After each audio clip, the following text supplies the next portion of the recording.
Around Dodge City and in the territory on West, there's just one way to handle the killers and the spoilers, and that's with a U.S. Marshal and the smell of Gunsmoke.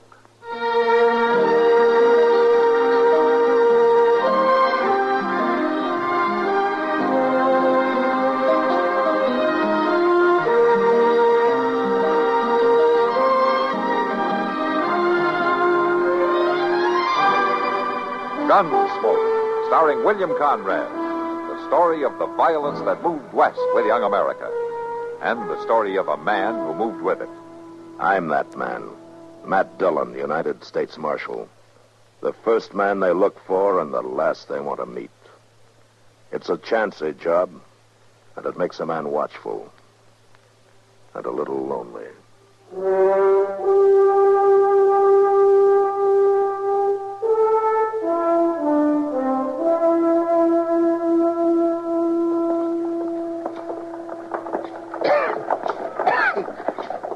Well, Mr. Dillon, there ought to be some way to lay the dust along the plaza here. Well, old man Briscoe waters it down once a week, Chester. Sure, and there's mud up to your knees for 2 days and dust all the rest of the time. Well, I guess that's the price of civilization. What is it? Dust. What civilization got to do with dust? Well, Dodge is growing, Chester. More people coming west all the time. Yeah. Maybe we ought to move on west ourselves. Oh, where to? Oh, I don't know. Colorado Territory, maybe? Hey, look at there. What? Oh, that sign there in that store there. Laughing gas show tonight. Phenomenon. Huh? That's phenomenon, Chester. Oh, well, Stafford's laughing gas show. Amazing, hilarious admission, 25 cents. Now, it looks like Dodge is getting some entertainment. You see, I told you it was getting civilized. My, if I could get me the loan of 25 cents, I sure would be there tonight. Yeah, and you'd probably enjoy it, too. Well, there ain't nothing wrong with them shows. No. 25 cents, well, that ain't a whole lot of money. No, you're right. It isn't. And I could pay back whoever loaned it come Saturday. Sure. Sure seems a pity to miss that show. Oh, all right, Chester. Here's your money. 25 cents, no, a quarter. I wasn't hinting or nothing like that. Well, thank you, Mr. Dillon. Thank you.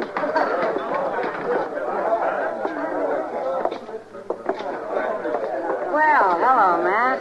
Chester. Kitty and I began to think you weren't coming. Sit down. Thank you. Sam, bring over another pitcher of beer, will you? Right away, Miss Kitty. It's nice to know the law's on its appointed rounds, even if it means friends are kept waiting. Now, is Doc mad because he had to buy the first pitcher of beer? He's told Sam to put it on your bill. You know I believe it. Here you are, Miss Kitty. Thanks, Sam. Say, Doc, you know what we just seen down the street? A circus? No. A sign saying there's going to be a laughing gas show here tonight. It's the same thing. Now, Doc, there's nothing wrong with a laughing gas show. A bunch of darn fools getting up and showing off in front of a bunch of darn fools. I ain't never been to one. I met Mr. and Mrs. Stafford earlier today. They're the people that put the show on. Yeah, they seem real nice. There's no reason why they shouldn't be. Mrs. Stafford's a pretty little thing. Hey, see, Doc? Oh, pretty or not. I don't want to talk about it. What is it that bothers you, Doc? Have you ever been to a laughing gas show? No? Did you ever take gas yourself? Why, did you? Yes, in medical school. It's nitrous oxide, an anesthetic, and it's also an intoxicant. Well, Miss Kitty, you going to be at the show? Well, I don't think so, Chester. How about you, Mr. Dillon? I guess I might as well, Chester. You'll make life miserable for me if I don't. Good. I just can't hardly wait.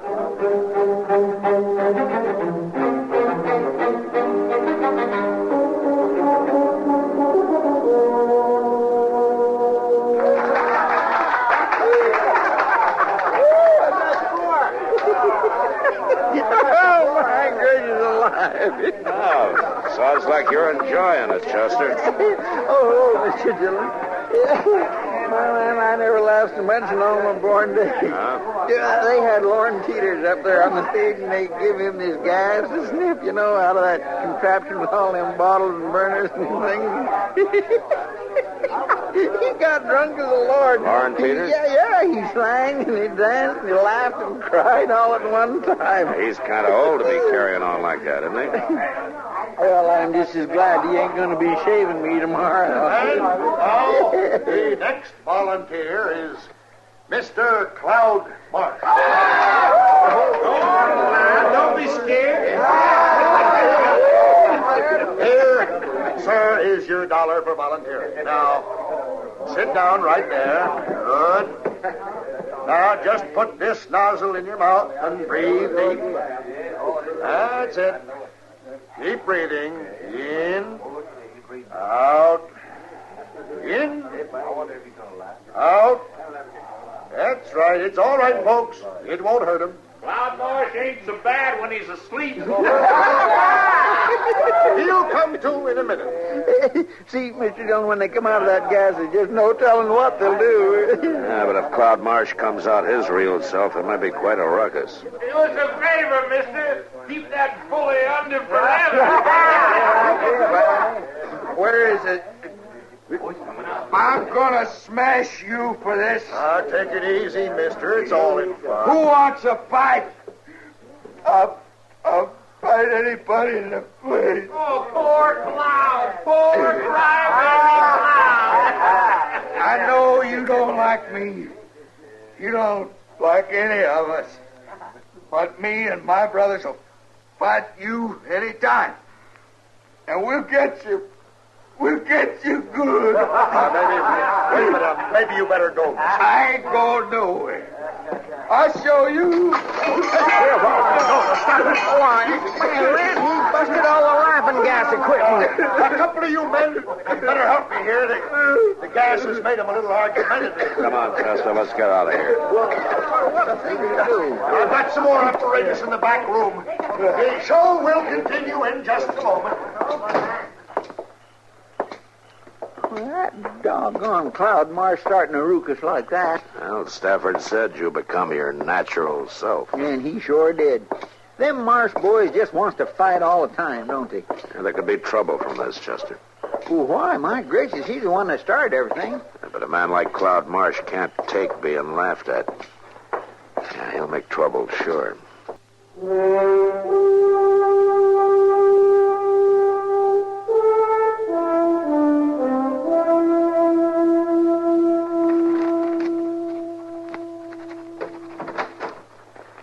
Hello, Matt.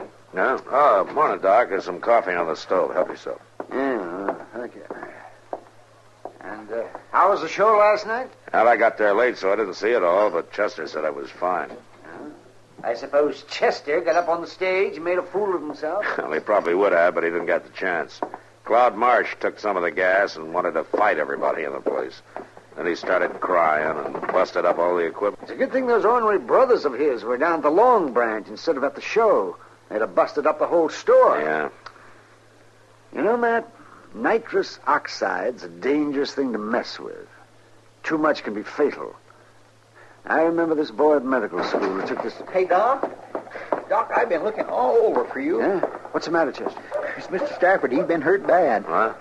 How? Well, Miss Stafford didn't say. Just that he got beat up and she needs Doc down at the store right quick. Take me a minute to run up and get my bag, and I'll meet you out in front. All right, Doc. Where'd it happen, Chester? When?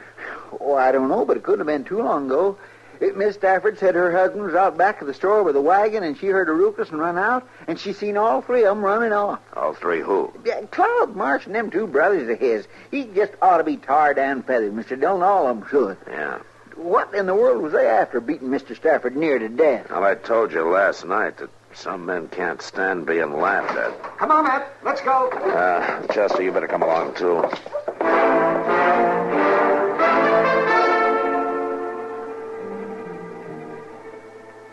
There's nothing to do now but let him rest, Mrs. Stafford.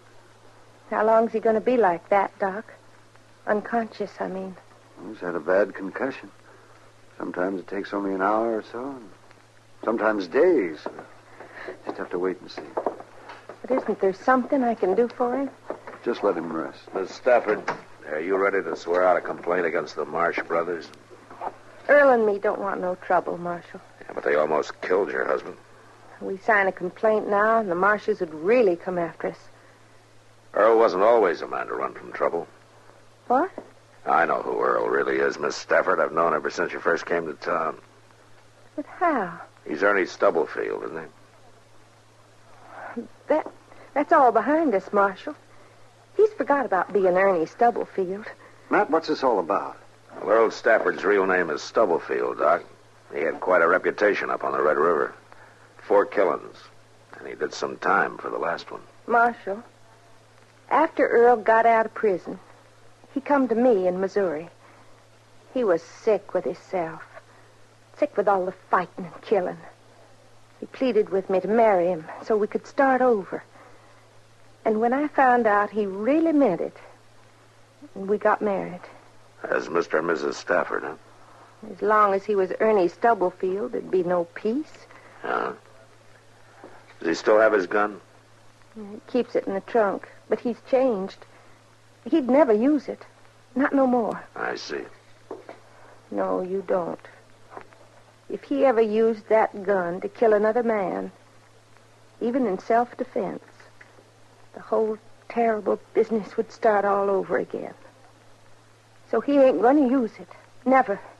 Sure.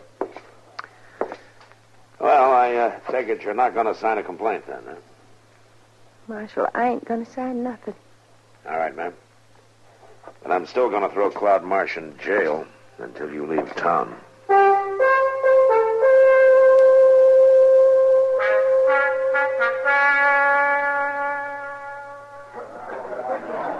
But I tell you, I was right there in Pottawatomie County, and I seen it. Look, Andrew, them Marsh boys, they don't like that kind of talk. Well, John Brown come down the creek and murdered all 5 settlers. Now, you ask Watt over there. He ought to know. Andrew. That's what he was named for, Pottawatomie County. Hey, come to think of it, old man Marsh named the other 2 boys for the counties they was born in, too. You know, Osage and Cloud. You talk too free. You're going to get in trouble, We've been Andrew. sitting listening to you, old man.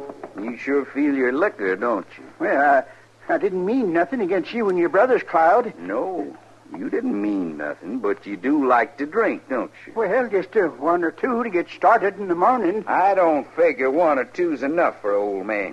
So I'll just give you this whole bottle. Hold him, Walt. Oh, no. Get his Stop it arms. now, Cloud. I'll pour enough Let go liquor of me. down his gullet that he'll... All right, hold it.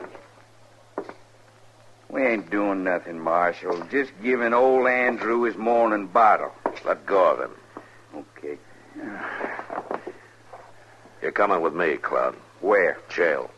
Well, what for? Disturbing the peace, breaking up the show last night. Now, do you want to walk or you want to be carried? Okay, I'll go with you, Marshal, but I'll tell you something. You ain't gonna keep me in jail long.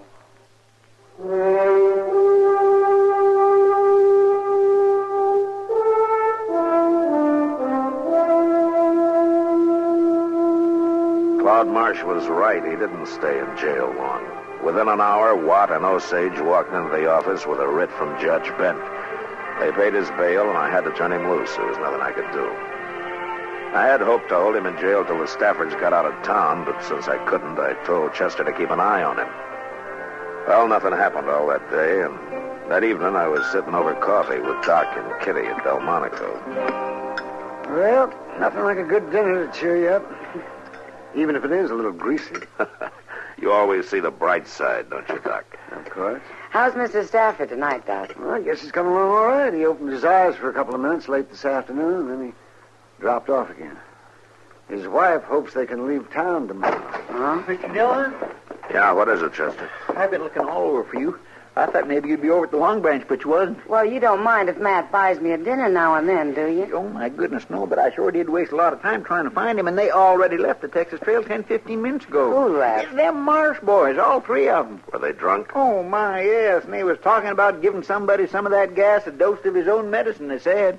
Stafford. Matt, that could kill him in his condition. Oh, Matt. Yeah, come on, Doc. Chester, let's go.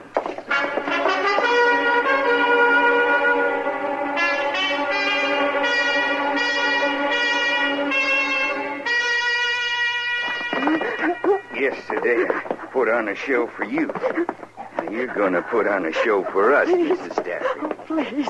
You may sing, you may dance, you may make a fool of yourself. Ain't no use calling him laying there unconscious in the back room like he is. He ain't about to help you none. Don't do this, please. It's mighty thoughtful to leave all the equipment out here on the table, Miss Stafford. Now, sit down. Sit. You just take this mouthpiece. No, please, Earl. That's it. Breathe in, breathe out. Earl, Now, don't act like that. You need a little more gas to put on a good show for you. Let me go. Why, you just ain't nowhere near happy yet, Miss Stafford. Give me another one. No. All right. Turn around, Cloud. Earl! Well, looky there. Old man Stafford got up out of bed. You filthy pigs. Now, that ain't no way to talk. You let go of my wife. Cloudy's got a gun. Earl, don't shoot. Don't worry. He ain't going to. Don't shoot. He ain't got the strength. Stand away from her. Not likely. Don't you forget, I got a gun in her back. All right, hold it, all of you. I'll handle this, Stafford. You stay out of it, Marshal. Put up your guns, both of you. There's 3 of us, Marshal. There'll be a fool, Cloud. Now turn her loose. All right.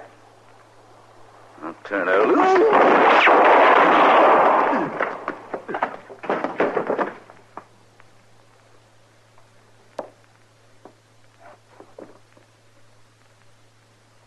He's dead, man. Cloud's dead. Earl, you killed him. No, he didn't, Miss Stafford. It was my bullet that got him. Is that true? You shot him? Yeah, that's true. Your aim was off, Stafford. Afraid of hitting your wife, I guess. All right, you two. Watt, Osage. You find your horses and you get out of town. Now, you keep on riding. Yeah.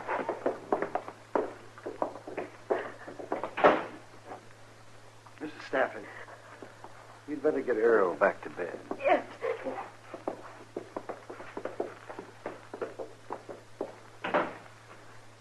My, Mr. Dillon, did you see the look on Miss Stafford's face when she found out Earl missed Cloud, that he didn't kill him? I'd admire to have a picture of that. Yeah. That was a nice thing you did, Matt. What thing? What do you mean, Doc? Chester, Matt's bullet hit Cloud Marsh in the hand. The shot that killed him came from the other direction. You were aiming for his gun hand, Matt, and you knew it. It was Earl Stafford that killed Cloud Marsh. Well, I'll be doggone. Yes, sir. It's a mighty nice thing you did. For both of them.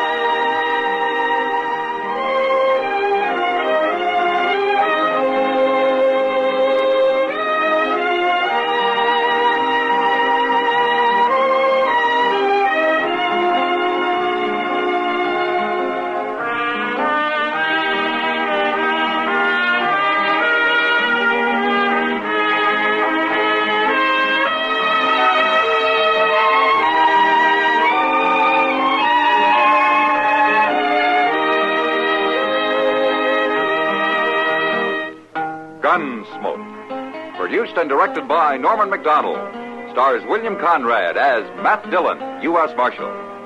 Featured in the cast were Parley Baer as Chester, Howard McNear as Doc, and Georgia Ellis as Kitty.